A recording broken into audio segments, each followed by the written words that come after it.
নমস্কার, আমার নতুন চ্যানেলে সবাইকে স্বাগত জানাই। আজকে আমি রান্না করব বাঁচা মাছ। বাঁচা মাছ নিয়ে নিয়েছি আমি 4টে, আর এখানে একটা আলু কেটে নিয়েছি, বেগুন কেটে নিয়েছি, কটা ডালের বড়ি নিয়েছি, 4টে কাঁচা লঙ্কা নিয়েছি, টমেটো নিয়েছি, ধনেপাতা নিয়েছি, আর 1 চামচ জিরে গুঁড়ো, 1 চামচ ধনে গুঁড়ো, আর কাশ্মীরি লঙ্কার গুঁড়ো। আর ফোড়নে দেওয়ার জন্য আমি নিয়ে নিয়েছি কালো জিরে আর শুকনো লঙ্কা। রান্নাটা আমি সরষের তেল দিয়ে করবো। কড়াই গরম হয়ে গেছে, এবার আমি এর মধ্যে দিয়ে দেবো সরষের তেল।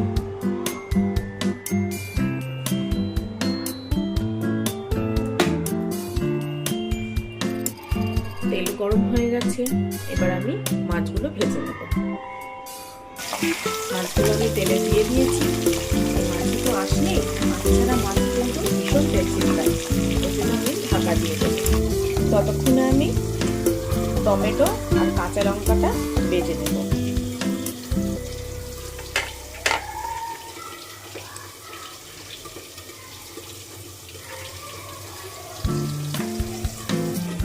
আর এই জিরে গুঁড়ো, ধনে গুঁড়ো আর কাশ্মীরি লঙ্কার গুঁড়ো একটু জল দিয়ে আমি একটু পেস্ট বানিয়ে নেবো।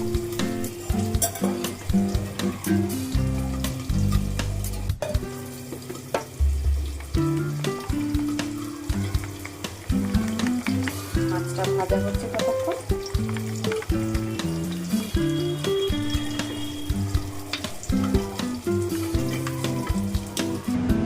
এবার আমি বড়িগুলো ভেজে নেবো, ওই তেলেই বড়িগুলো ভেজে নেবো।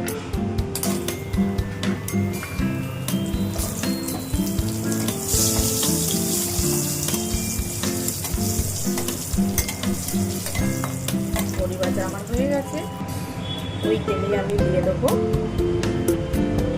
শুকনো লঙ্কা আর কালো জিরা।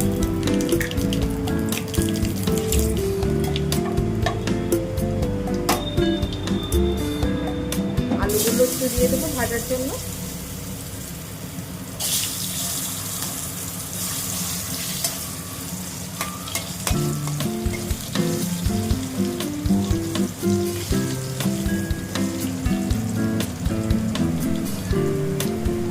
এর মধ্যে আমি দেবো নুন, হলুদ। এবার আমি এর মধ্যে দিয়ে দেবো বেগুনগুলো, কেটে রাখা বেগুনগুলো। নুন হলুদ দেওয়ার পর কেটে রাখা বেগুনগুলো ভাজা করে নেব, খুব বেশি ভাজবো না। তারপরে আমি মশলাগুলো দিয়ে দেবো। এবার আমি টমেটো আর কাঁচা লঙ্কা পেস্ট করেছিলাম সেটা দিয়ে দেবো। টমেটোর কাঁচা গন্ধটা চলে যাওয়ার জন্য আমি একটু নেড়ে নেব।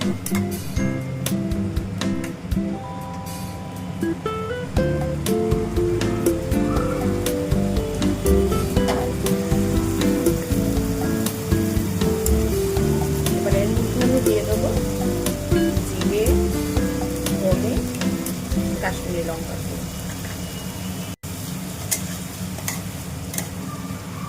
মশলায় তেল ছেড়ে দিলে আমি জল দিয়ে দেবো। মশলায় তেল ছেড়ে দিয়েছে, এবার আমি জল দিয়ে দেবো পরিমাণ মতো।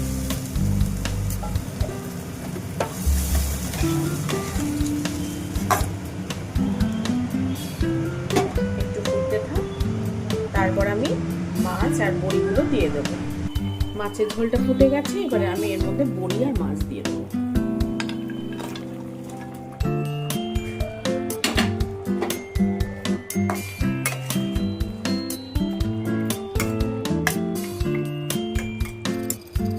এবার আমি ঢাকা দিয়ে দেবো। মাছের ঝোল হয়ে গেছে, দেখুন কত সুন্দর ফুটছে। এবার আমি ধনেপাতা দিয়ে দিলাম।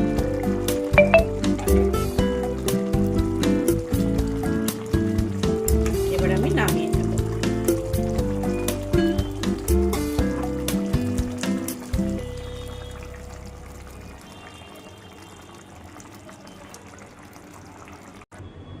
আলু, বড়ি, বেগুন দিয়ে মাছের ঝোল রেডি। এরকম ভাবে আপনারা বাড়িতে খেয়ে দেখবেন, খুবই স্বাস্থ্যকর আর উপকার হয়, আর খুব সহজ উপায়ে রান্নাটা করে আমি দেখিয়েছি। আমার এই ভিডিওটা যদি ভালো লেগে থাকে আপনারা একটা লাইক, শেয়ার, কমেন্ট আর সাবস্ক্রাইব করে দেবেন, তাহলে নিত্য নতুন ভিডিও নিয়ে সিম্পল রান্না নিয়ে আমি চলে আসবো। ধন্যবাদ।